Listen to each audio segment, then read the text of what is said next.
कम भी सैलरी मिले, अगर यहाँ पे मिले तो अच्छा तो यहाँ पर है ना। यूपी दिल्ली में मोदी खोल दिया है, साला यहाँ से जाना पड़ता है यूपी दिल्ली खटने के लिए। यहाँ पे कहाँ एक भी फैक्ट्री नहीं नजर आ रहा है। अभी 10,000 बांट रहा है, गांठ खोल के दे रहा है, लालचे दे रहा है कि हमको कोई तरह वोट मिले, लेकिन हम लोग उम्मीद नहीं रखते हैं, कहा है कि हम लोग लिए भी नहीं है उसका। Hi everyone, this is Arabic, a unique restaurant blending the rich flavors of Arabic, Turkish and Mughlai cuisines. And yes, we are going viral for our kunafas. Soft, creamy, crispy and the best you'll find in Delhi. But that's not all. We also offer premium wedding catering, bringing royal Middle Eastern hospitality to your big day. From grand buffets to live kunafa stations, we create luxurious, unforgettable experiences that your guest will rave about.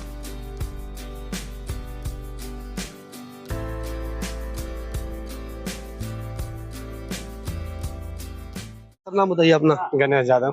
Ganesh ji कहाँ पे रहते हैं? Disco चौकुआरी का माहौल चल रहा है इस मतलब इलेक्शन का? माहौल तो ठीक ही चल रहा है। कौन जीतने का चांस लग रहा है किसी का? इधर से जीतने का चांस फयाज जी का लग रहा है। फयाज तो खड़े नहीं हुए ना, उनका बेटा जो है वो है ना आसिफ। क्या है आसिफ? इधर देखिए तो आसिफ क्या जीतेंगे? आसिफ को हम लोग चाहते हैं कि एक बार चांस दे के देख रहे हैं, नया है, उम्मीद लग रही है कुछ कर देंगे वो। लवयुवक है। अच्छा, उसका बाप ने एक बार हुआ तो इतना किया है। अच्छा फयाज साहब सही में बहुत काम किए हैं इस इलाके में? जी।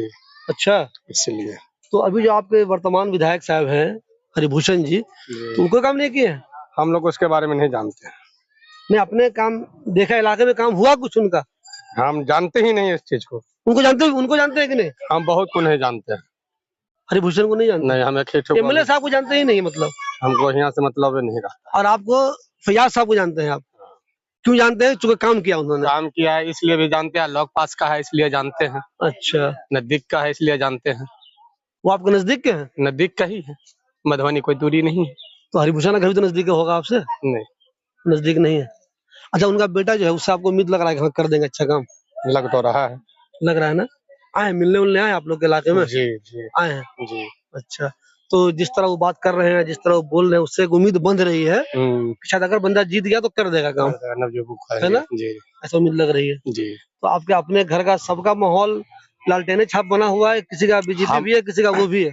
महल बहुत का है, हम कहते हैं कि महल बहुत का है। बांका हो गया, इधर सब हो गया, इधर हसनापुर हो गया, महल बहुत है, कुआरी हो गया। उम्मीद लग रहा है किसी का। सब आरजेडी का उम्मीद लग रहा है? लग रहा है। अच्छा, तो इसका मतलब ये हुआ कि जो मौजूदा हैं हमारे अपने विधायक जी, तो उनसे क्या नाराज है क्या लोग? नाराज की क्या बात है, चांस देना चाहिए सभी को। एक ही बार एक ही ठोको चांस भी नहीं ठीक होता है ना। बदलना चाहते हैं? बदलना चाहते हैं, सरकार बदलना ही में ठीक रहता है। अब एक ही ठोको बार बार दीजिएगा तो ठीक नहीं होता है।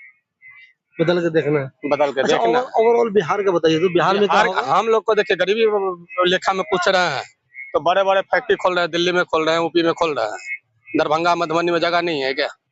हम लोग दिल्ली बम्बई खटने जाते हैं। हाँ, ये बहुत पॉइंट की बात बोला। जब भी इलेक्शन होता है कि नेता लोग बोलेगा पलायन को रोकना, दिल्ली जाते खटने के लिए। पलायन को कम भी सैलरी मिले, अगर यहाँ पे मिले तो अच्छा तो यहाँ पर है ना।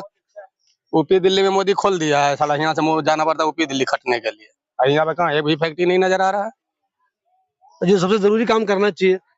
हाँ। अच्छा, हर साल जब चुनाव आता है सब नेता बोलेगा पलायन रोकना है, लोगों को बाहर नहीं भेजना, कर बनाता कुछ नहीं है। कुछ नहीं बनाता है, कहने के लिए कह रहा है।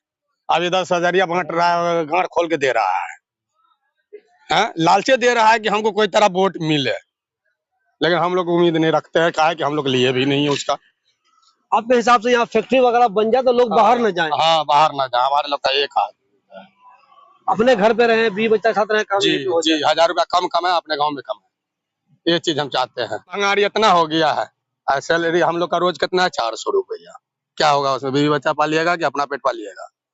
देखिए दोस्तों, ये बहुत पॉइंट की बात कह रहे हैं। जब भी इलेक्शन आता है, कोई भी सरकार हो, ये जरूर कहती है कि हम अब पलायन को रोक देंगे। आप देखते होंगे जब मुंबई से, सूरत से, दिल्ली से ट्रेन आती है तो जानवर की तरह बिहारी वहां जाते भी हैं और बिहारी आते भी हैं। यहाँ से हम पटना जाएंगे, गाड़ी लेकर के आएंगे तो 400 रुपया। लेकिन अफसोस की बात यह है कि सब नेता यही कहता है कि हम पलायन को रोक देंगे, यही फैक्ट्री बना देंगे, यही ऐसा माहौल क्रिएट कर देंगे कि बिहार के जो लोग हैं वो मुंबई, दिल्ली या कहीं और काम करने के लिए नहीं जाए। मगर अब तक इस पे कोई भी ठोस काम नहीं हुआ है। नहीं हुआ। आप छठ के जमाने में जब बिहार वाली ट्रेन को देखिएगा तो आपको ताज्जुब होगा, ऐसा लगेगा पूरा का पूरा बिहार बाहर ही काम करता है। इसका मतलब ये हुआ कि आपने बिहार में ऐसा इंतजाम किया ही नहीं है कि लोग अपने ही इलाके में रह के, अपने बीवी बच्चों के साथ रह के वहां पे अपना रोजगार करें। ये सबसे जरूरी काम है। मगर ऐलान हर बार होता है, इस पे कोई भी ठोस काम कभी नहीं हुआ है। इस बार भी यही ऐलान हो रहा है कि हम पलायन को रोकेंगे, पलायन को रोकेंगे, लोग बाहर नहीं जाएंगे, अपने घर पे ही काम करेंगे। लेकिन इस पे भी कोई काम होगा या नहीं होगा, ये चुनाव के बाद ही पता चलेगा।